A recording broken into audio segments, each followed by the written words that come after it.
Quando os europeus chegaram aqui no começo do século XVI, o Brasil não existia. Eles encontraram uma terra densamente povoada, ao contrário do que se imagina, por populações na costa brasileira muito semelhantes entre si do ponto de vista da língua e da cultura, ao longo de quase toda a costa brasileira, que vieram a ser conhecidos como Tupi, Tupi-Guarani. Uma coisa importante de se observar é que os europeus foram extremamente bem recebidos ao chegarem ao que viria a ser o Brasil. Os europeus foram muito bem tratados, desde a Carta do Caminha se pode ver isso. Foi à medida em que eles foram se revelando sua verdadeira face, isto é, de uma civilização movida pela cobiça, pela violência, né, e pelo desprezo pelo outro, eles foram começando a ser tratados como, digamos, mereciam, e foram começando a entrar na categoria de inimigos. E aí começaram a ser também capturados e eventualmente executados e devorados cerimonialmente. Mas nunca foram os inimigos prediletos dos índios. Os inimigos prediletos dos índios eram outros índios. Os europeus estavam ou muito abaixo ou muito fora do sistema, digamos, da humanidade verdadeira definida pelos índios.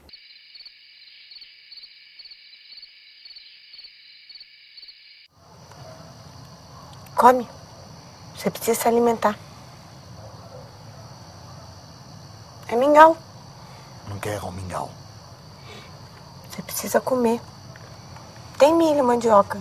Você quer? Eu quero que você me solte. Eu preciso ir embora. Preciso ir embora.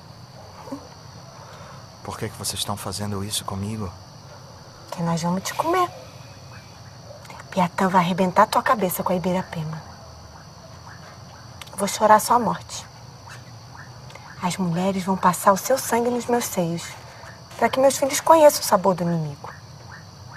Depois nós vamos jogar água fervendo no seu corpo, tirar sua pele e repartir as partes. As velhas vão beber seu sangue, as crianças comem os intestinos. E eu gosto dos dedos. Vocês não podem fazer isso comigo. Podemos sim, porque você é nosso inimigo. E comendo você, conquistamos a sua força. Eu não sou inimigo. Quantas vezes eu preciso repetir isso, pelo amor de Deus? Eu não sou francês. Eu não sou Maír. Eu sou alemão. Eu sou amigo de português. Amigo de Peró. A guerra indígena é uma guerra bastante diferente, sobretudo a guerra praticada pelos índios Tupi-Guarani da costa brasileira, bastante diferente nos seus objetivos, e na sua filosofia em geral, do que a guerra europeia. Em primeiro lugar, era uma guerra cujo objetivo não era principalmente territorial, não era principalmente de conquista territorial, mas era motivado por um outro tipo de lógica mais próxima da lógica do duelo, da vingança e da vendetta e da busca de glória, da busca de honra. Os índios que habitavam a costa brasileira, os da família Tupi-Guarani, tinham antropofagia como um elemento fundamental do seu complexo ritual. De um complexo que era ao mesmo tempo ritual e guerreiro. Então o que você tinha era uma antropofagia guerreira, isto é, os Tupinambá comiam ritualmente os seus prisioneiros de guerra. Então eles não comiam qualquer pessoa e não comiam porque estavam com fome. Eles capturavam, executavam e devoravam cerimonialmente os prisioneiros de guerra.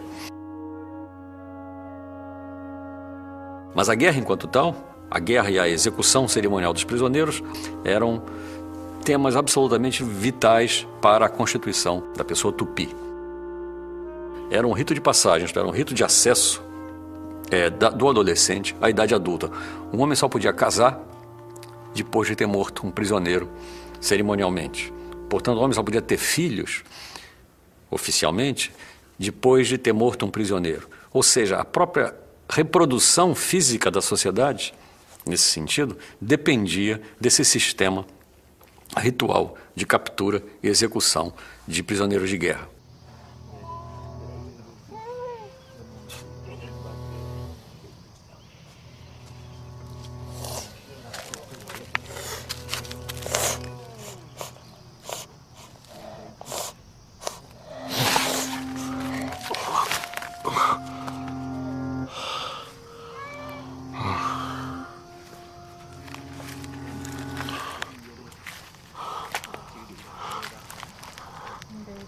Um cristão.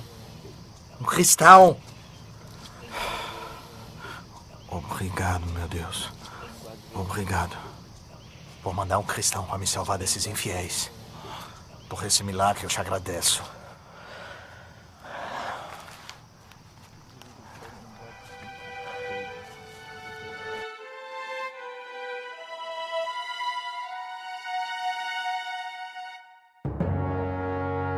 O ritual Tupinambá de execução de um prisioneiro envolvia sempre a aquisição de um novo nome. E no caso adolescente, do seu primeiro nome de adulto. Quanto mais nomes você tivesse, mais signo de que mais prisioneiros você havia matado, mais prestígio você tinha. Porque as mortes dos prisioneiros implicavam o direito de você poder usar determinados adornos corporais, batoques, brincos. Como os generais botam aquelas medalhas e insígnias, os Tupinambá cobriam o corpo com insígnias que manifestavam o seu valor guerreiro. Haviam homens, como diziam os cronistas, os missionários, com mais de 100 nomes.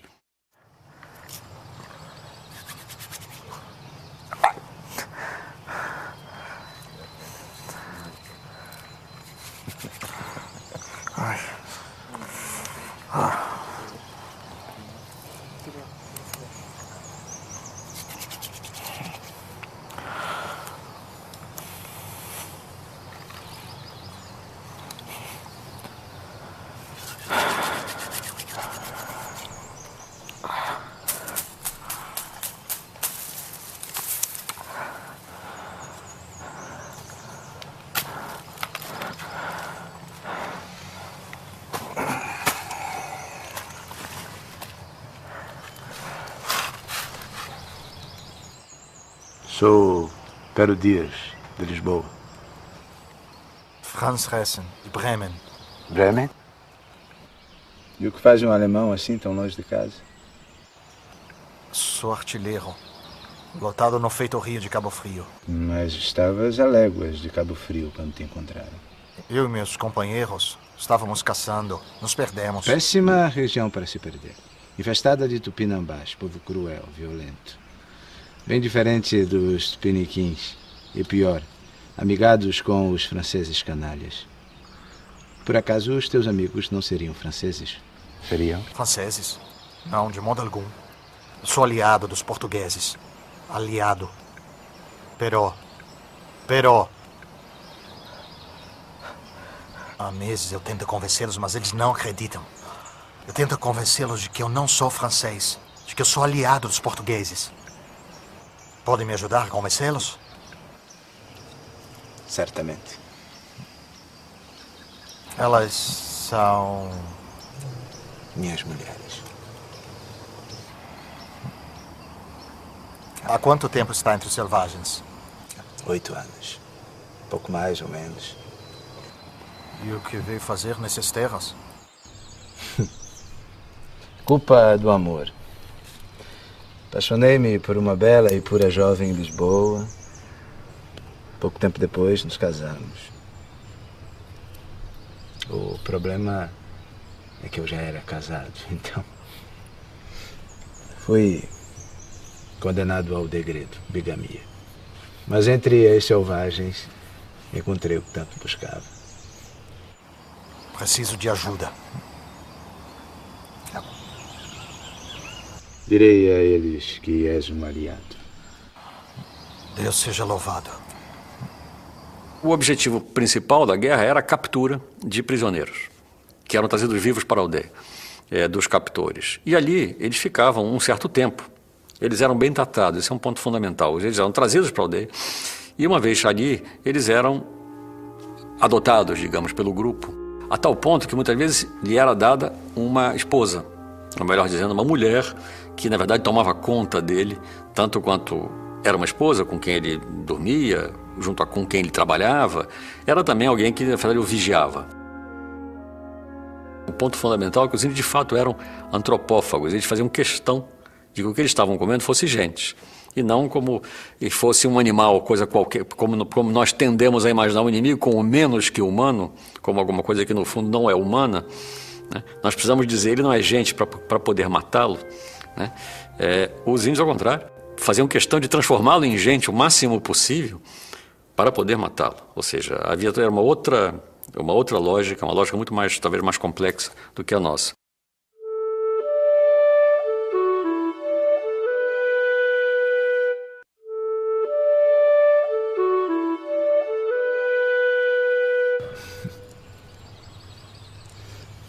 Mas eu estava cá a pensar, se te livro de seres devorado, é óbvio o teu lucro.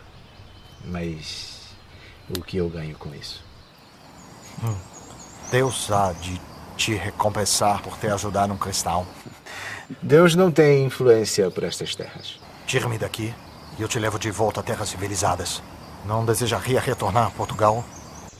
Olha bem, parece a ti que não me agrada a vida que levo? Isto aqui é o verdadeiro paraíso na terra. E sem falar do clima. Nem quente, nem frio. É perfeito. Peça ao Quanti será tua. Eu te faço um homem rico. Sabes quem é rico por estas terras? Aquele que tem muitas penas de pássaros. E no mais, toda a expedição portuguesa que por cá atraca pede o meu ajutório. Tenho mão de obra farta para carregar o pau-brasil e muito mais. Queres uma anta? Te consigo por 2 tesouras. 30 patos custam 2 espelhos e 5 anzóis. Preferes galinha? Te consigo 100 por 30 cunhas e 10 facas. Mel. Mel é barato. 25 cabaças de mel em favo custam 30 cunhas e 10 facas. Os nativos ficam felizes com as miudezas e eu ganho bem. Muito bem.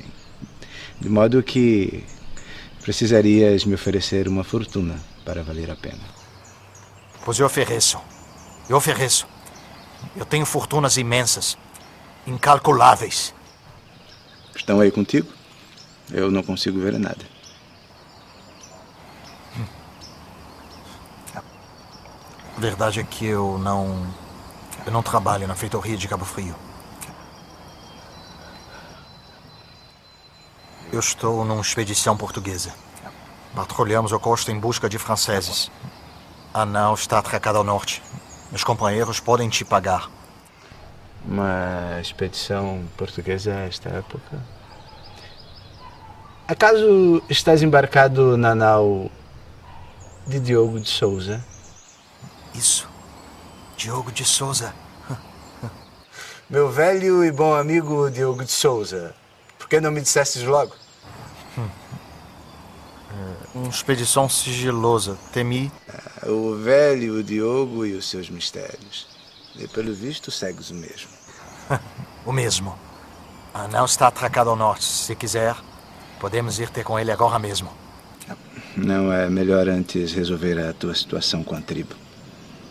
Falarei com o Burubixaba e logo estarás livre.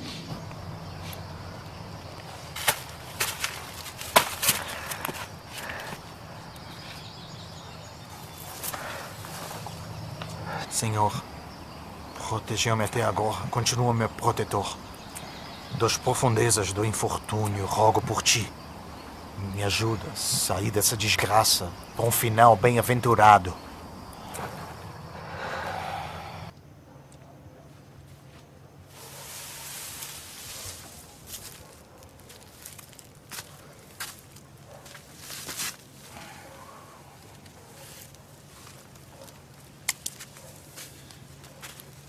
Então, Peró ou Mai? Mai. É francês, com certeza podem comê-lo. Sugiro que façam rápido. O ferimento dele parece bastante grave. Está cheirando mal e com um aspecto pavoroso. Ele pode perder esta perna ou nem estar vivo amanhã.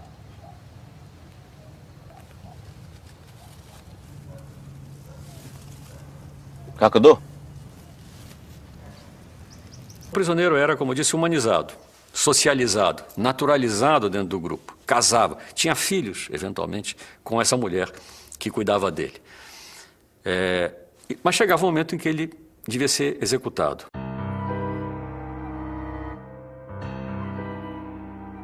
nos dias que precediam o ritual, ele era progressivamente, de maneira muito meticulosa e elaborada do ponto de vista simbólico, ele era retransformado em inimigo.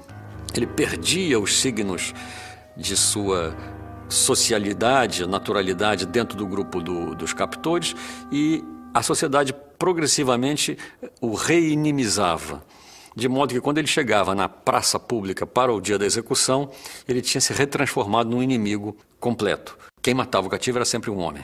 Esse duelo, porque se tratava de um duelo, literalmente, entre o cativo e o matador, era o ponto culminante, de certa maneira, desse sistema todo guerreiro religioso tupinambá. Um jovem prestes a se iniciar e um prisioneiro prestes a morrer. Era um diálogo mais ou menos estilizado entre o prisioneiro e o matador, em que o tema era a vingança. O executor perguntava: você é o fulano da tribo tal que matou e comeu nossos parentes? Aí o prisioneiro deveria responder: sim, sou eu, estou aqui, vou morrer como um homem, você pode me matar porque os meus parentes vão me vingar. O que fazia mais prova de arrogância era o prisioneiro. É como se os papéis se invertessem. Ele fosse, na verdade, aquele que estava se vingando, porque ia ser vingado.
Assim que o prisioneiro era morto, o executor não só não comia do prisioneiro, porque o prisioneiro era em seguida, assim que o prisioneiro morria, ele era entregue às mulheres que o iam, como se diz, esquartejar, cortar, preparar, cozinhar e dar para os convidados comerem, né? Eu lembro que havia, como eu disse, milhares de convidados, e às vezes era um prisioneiro só, ou seja, a quantidade de carne não chegava a ser exatamente, não se tratava de um churrasco, ao contrário, era uma coisa, do ponto de vista substancial, alimentar, absolutamente insignificante. O importante era o valor simbólico, era muito mais parecido com a Eucaristia nesse sentido, mal comparando, ou talvez nem tão mal comparando assim, do que com um churrasco doméstico. A ideia de que esse processo deveria ser interminável, né?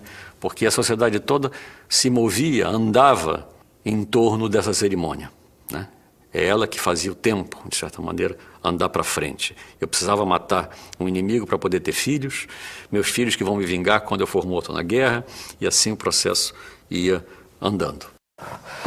Você prometeu que ia me salvar. Meu grande amigo Diogo de Souza morreu faz 3 anos.